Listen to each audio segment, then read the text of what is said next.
విచిత్రాల నిధి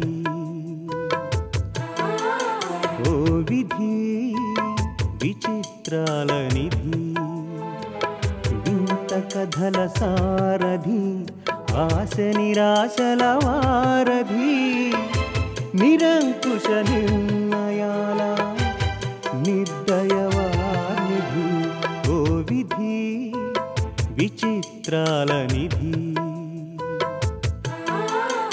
ఓ విధి విచిత్రాల నిధి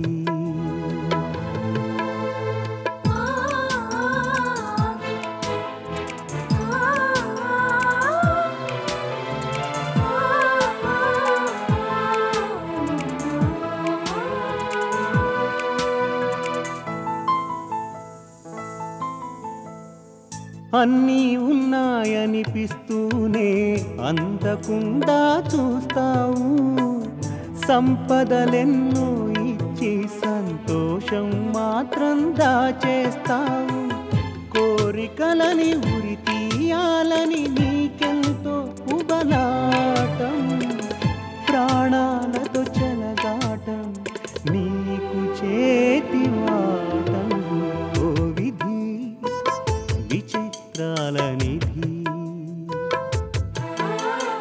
ఓ విధి విచిత్రాల నిధి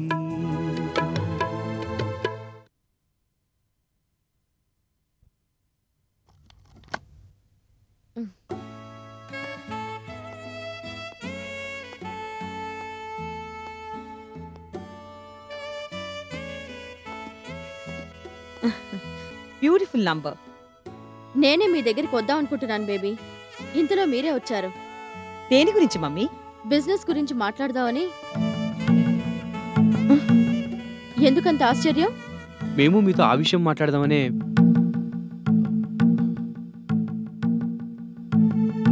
ఇవాళ కాకపోతే రేపైనా బిజినెస్ లోకి రాక తప్పదు. కాబట్టి ఇప్పటి నుంచి దాని గురించి ఆలోచిస్తే బాగుంటుంది కదా. అవును మమ్మీ, తన ఇంట్లో బోర్ ఫీల్ అవుతున్నాడు. దాందే ఉంది, కొన్నాళ్లు భరిస్తే అదే అలవాటైపోతుంది. నీతో పాటు తన ఆఫీస్కి వెళ్ళడం మొదలైతే ఇక బోర్ అనే మాట ఉండదుగా. దీపక్ ఆఫీస్కి ఎందుకు వెళ్తాడు? మరి నేను చెప్తున్నది నీ గురించి భార్గవి. బిజినెస్ లోకి రావాలంటున్నది, నాతో పాటు ఆఫీస్కి తీసుకువెళ్తానంటున్నది నిన్ను. నన్నా? అవును.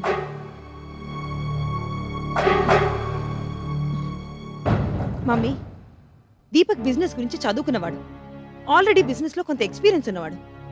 అలాంటి వాడు ఆఫీస్కి వస్తే నీకు సాయంగా ఉంటాడు, కానీ నా వల్ల ఏమవుతుంది? నాకు ఎవరి సాయమూ అక్కర్లేదు. ఎంత పెద్ద బిజినెస్ నైనా సింగిల్ హ్యాండెడ్ గా మేనేజ్ చేయడం నాకు మొదటి నుంచి అలవాటు. అది కాదండి.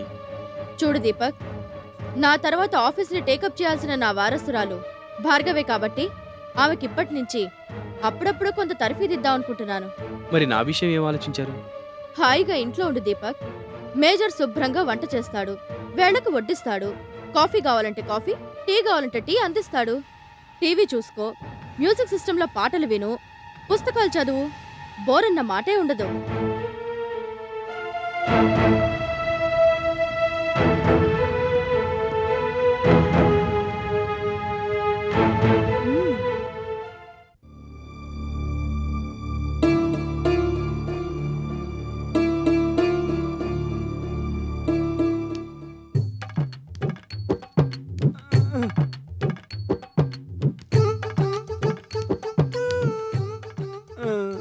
ఏమిట్రా అవతారం?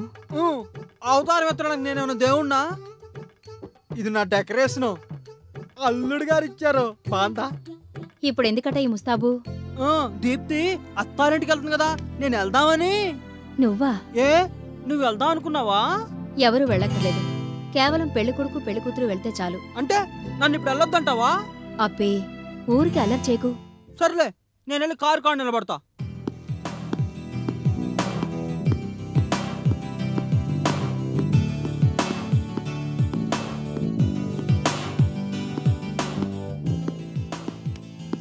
రా బాబు. దీప్తి ఎక్కడా? తయారవుతుంది. ఇంకానా? ఇంకో 20 నిమిషాల్లో వద్యం వచ్చేస్తుంది. వస్తే రానివ్వండి అత్తయ్య, మీరు కూర్చోండి. మీరు కూర్చోండి బాబు. మా అమ్మని జాగ్రత్తగా చూసుకోవాలా? అలాగేనండి. తేడాలు వస్తే తాట తీస్తా. ఒరే అప్పనా, ఏమిట్రా మాటలు? ఏమి లేదక్క, అబ్బాయి కొద్దిగా గట్టిగా చెప్తున్నా అంతే. అవన్నీ నేను చూసుకుంటాలే గాని ముందు నువ్వు కారు దగ్గరికి వెళ్ళు. సర్లే, నేనేం చెప్పినా నీకు తప్పే. నేనంటే నీకు ఇష్టం లేదులే. అప్పన్న వాళ్ళకు నీకు తెలుసు కదా బాబు, ఏమీ అనుకోకే. అబే అలాంటిదేం లేదత్తయ్య. నేను దీప్తి గురించి ఆలోచిస్తున్నాను. దేనికి? చాలా విషయాల్లో ఎంతో చలాకీగాను గంభీరంగా ఉండే దీప్తి ఒక్క మీ విషయంలో మాత్రం బేలగా ఉంటుంది అత్తయ్య. నా అబ్జర్వేషన్ కరెక్టేనంటారా? కరెక్టే బాబు. చిన్నప్పటి నుంచి నేనంటే తనకి చాలా ఇష్టం. కేవలం ఇష్టం మాత్రమే కాదు, మీరంటే గౌరవం, భయం, భక్తి. మీ మాట అంటే వేదం. మిమ్మల్ని చూడకుండా తను ఉండలేదు. అందుకే నాదో రిక్వెస్ట్. ఏమిటి బాబు? మీరు అనేదా భావించకపోతే అప్పుడప్పుడు మా ఇంటికి వచ్చి దీప్తిని పలకరిస్తూ ఉండండి. తప్పకుండా. తరచూ ఫోన్ చేస్తూ ఉండండి. అలాగే బాబు.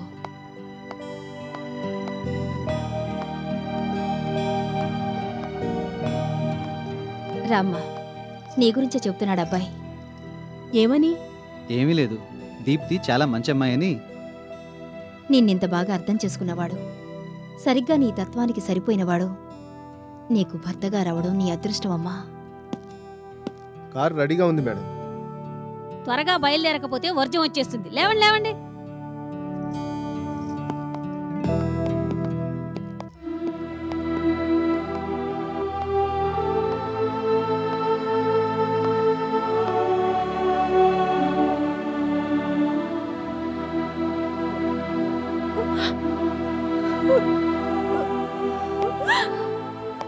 దీప్తి, అత్తవారింటికి ఎంత సంతోషంగా వెళ్తే అంతకు పదింతలు సంతోషంగా ఉంటుందంటమ్మా కాపురం. పద.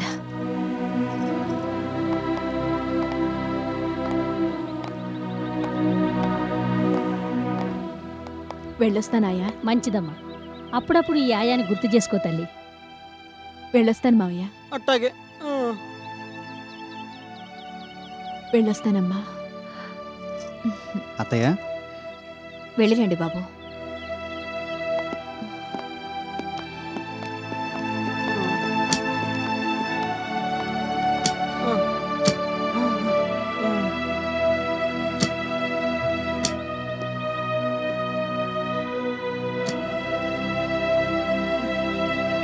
జాగ్రత్తగా తీసుకెళ్ళు.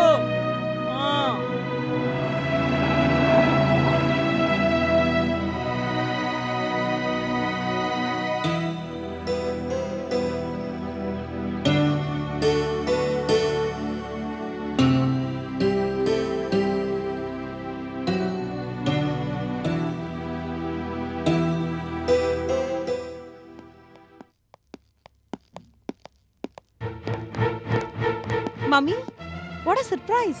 ఎందుకంత ఆశ్చర్యం? ఆఫీస్ నుంచి నువ్వు త్వరగా ఇంటికి రావడం సర్ప్రైజ్ కాదా? నా అంతటి నేనేమి త్వరగా రాలేదు. త్వరగా వచ్చేటట్టు చేశారు. మేమా? నువ్వు కాదు, దీపక్. మేము ఇంకా రోజంతా సైట్ సీయింగ్కి వెళ్ళి సాయంత్రానికి మీ ఆఫీస్కి వద్దాం అనుకున్నాం. ఎందుకట? అమెరికన్ కంపెనీ నుంచి ఈ రోజు సాయంత్రానికల్లా ఆన్సర్ ఎక్స్పెక్ట్ చేస్తున్నాను. ఎందుకు పనికిరాని ఆన్సర్లు ఎప్పుడొస్తేనే? ఏమిటి మీరనేది?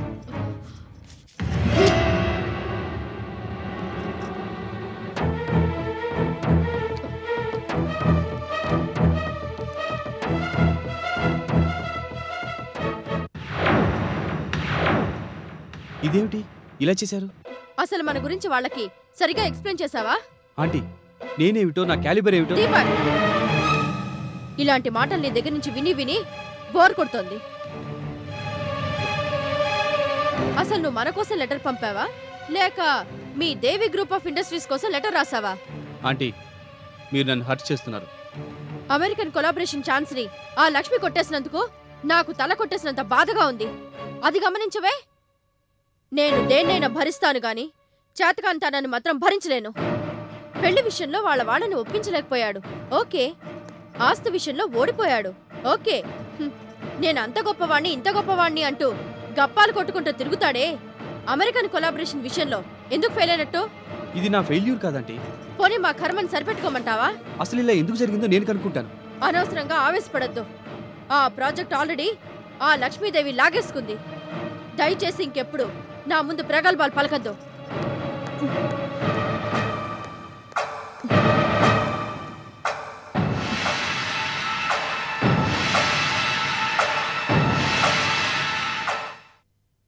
మీరు మేడంతో ఒక మాట చెప్పండి సార్, మిగతా విషయాలు నేను చూసుకుంటాను. మేడం నీకు అవకాశం ఇస్తారని నేను అనుకోను కాశీ. ఎవరికి ఏ ఏ పనులు పురమాయించాలో, ఏ సిచ్యువేషన్ ఎలా ట్యాకిల్ చేయాలో వారికి బాగా తెలుసు.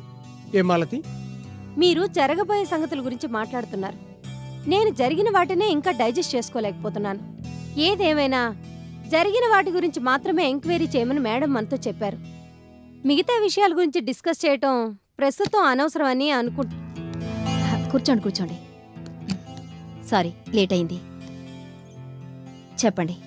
వీరాస్వామి గురించి ఆఫీసులోనూ బయట ఎంక్వైరీ చేశాం మేడం. షాకింగ్ న్యూస్ చాలా తెలిసాయి. తెలుసుకుంటే తప్ప తెలియని వాస్తవాలు మన ఆఫీసులోనూ ఉన్నాయన్నమాట. టెండర్ తయారు చేసిన రోజు రాత్రి వీరాస్వామిని ఆఫీసులో చూశాడంట మన కాశీ. అవును మేడం, స్టాఫ్ అందరూ ఇంటికి వెళ్ళినా వీరాస్వామి ఒక్కడే కూర్చొని పనిచేస్తుంటే బుద్ధిగా ఆఫీస్ పనిచేస్తున్నాడు అనుకున్నాను, కానీ ఇలాంటి పనికి మాలిన పని చేస్తాడని అనుకోలేదు. నాతో మాట మాత్రం కూడా చెప్పలేదేం కాశీ? ఆ వేళ అనుమానమే రాలేదు మేడం, లేకపోతే అసలు ఈ విషయం మీ దాకా కూడా వచ్చేది కాదు. వీరాస్వామికి రవీంద్ర అనే వ్యక్తితో కాంటాక్ట్స్ ఉన్నాయి మేడం. వీళ్ళు తరచుగా ఒక ప్లేస్లో కలుస్తుంటారు. కాశీ ద్వారా అది తెలిసింది. 2 సార్లు అబ్జర్వ్ చేసాం కూడా. ఇంకో ఇంట్రెస్టింగ్ పాయింట్ ఏమిటంటే, కృష్ణప్రసాద్ ఇక్కడ పనిచేసినప్పుడు వీరాస్వామి ఆఫీస్ పనులే కాక చిల్లర మల్లర పనులు కూడా చేసి పెడుతుండేవాడు. కృష్ణప్రసాద్ కావాలనే వీరాస్వామిని ఇక్కడ ఉంచి మిగతా వాళ్ళని తన కంపెనీలోకి తీసుకున్నాడు. ఐసీ. వీరాస్వామి అప్పుడప్పుడు రోజీని కూడా డైరెక్ట్గా కలుస్తుంటాడని తెలిసింది madam. A to Z details ఈ ఫైల్లో ఉన్నాయి.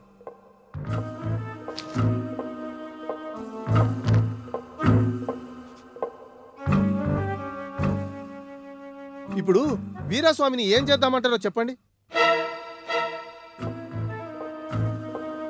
వీరాస్వామి గురించిన వివరాలు మనకు తెలిసినట్టు ఎట్టి పరిస్థితుల్లోనూ అతనికి తెలియడానికి వీల్లేదు. అతన్ని ఇంతకుముందు ఎలా ట్రీట్ చేశారో ఇప్పుడు అలానే ట్రీట్ చేయండి. మీ బిహేవియర్లో ఎటువంటి తేడా కనిపించకూడదు. అదేమిటి మేడం, అతన్ని ఇమీడియట్గా జాబ్లోంచి తీసేస్తారని మేమంతా ఎక్స్పెక్ట్ చేస్తున్నాం. జాబ్లోంచి తీసేయడం పెద్ద శిక్షేమీ కాదు. అవును, ఇలాంటి శిక్ష కాదు మేడం. వాడి కాలు చేతులు నరికి. కాసే, మనం చేసేది బిజినెస్, మర్యాదకరమైన బిజినెస్. కాబట్టి బిజినెస్ పీపుల్ ఆలోచించినట్టే ఆలోచిద్దాం. ఈ విషయాన్ని కొన్నాళ్ల పాటు మరిచిపోయి మీ పనుల్లో మీరుండండి.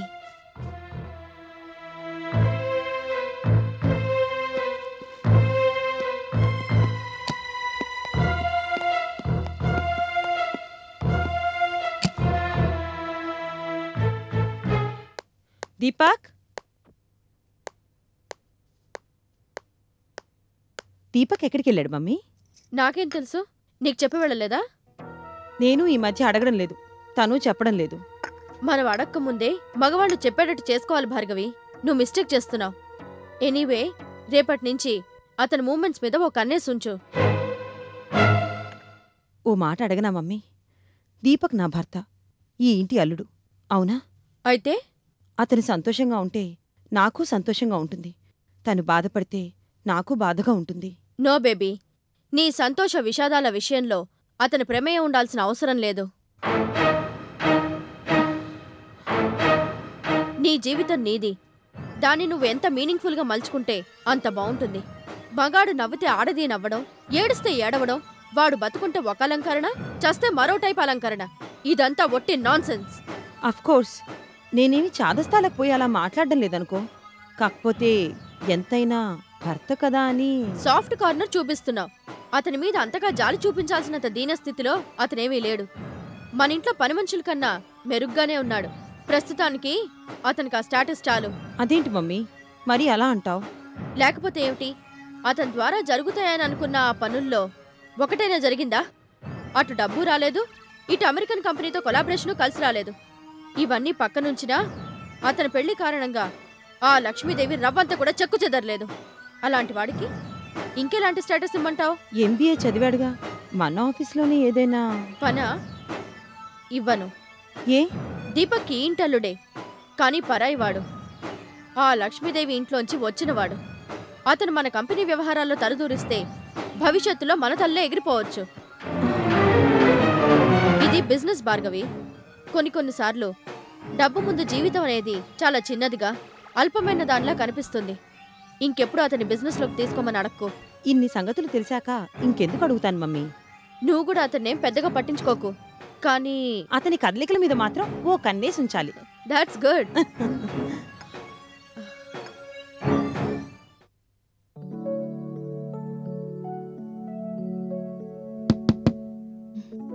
Yes come in.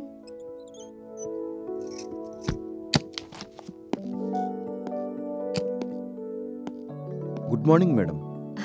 రా వీరాస్వామి, కూర్చో.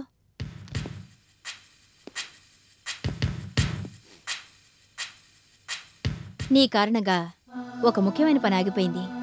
నా కారణంగానా మేడం? అఫ్కోర్స్, నీకా సంగతి తెలియదనుకో. మొన్న నిన్న సెలవులో ఉన్నావు కదా. మా మిస్సెస్కి పిల్లలకి జ్వరంగా ఉంటేను ఇంట్లోనే ఉండిపోవాల్సి వచ్చింది మేడం. అలాగా? వాళ్ళని చూసుకోవడానికి పెద్దవాళ్ళెవరూ లేరా ఇంట్లో? మా అమ్మగారు ఉన్నారు కానీ పెద్దగా పనులేమి చేయలేరు మేడం. ఇప్పుడెలా ఉంది మీ మిస్సెస్కి పిల్లలకి? ఇప్పుడు పర్వాలేదు మేడం.